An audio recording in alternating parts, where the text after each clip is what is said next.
Ông trên đá này, đây nhiều mặt này, mà xị luôn, chỉ được bằng nó thôi, tuyệt vời luôn.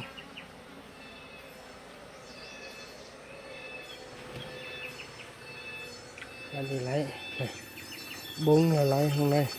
cái này nhỉ, thằng nó gọi nó nó một ly nó cũng chỉ tao, Chào đi, chào ly nó cũng chỉ tao. kia nhá, tổ kia là ông rể nhá, đang đi lấy được nó chiều trên cây kia, tổ kia là ông rể, đây là mỏ đá này, ba người này. Nhân giờ nó Không bảo có chỏ ấy. này, mỏ đá tôi là mỏ đá hết, đang đi lấy dân tổ này. Đấy, bây giờ đã đầu tiết chưa vừa. Khi có nào đấy.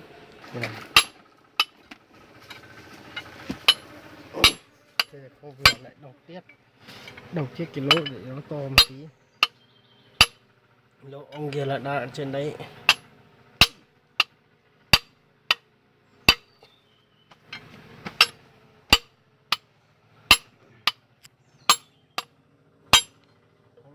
Thông mà trò, thông nào trò, thông nào.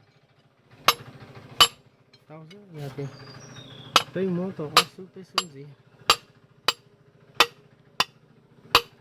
Ông đá này, đá xị.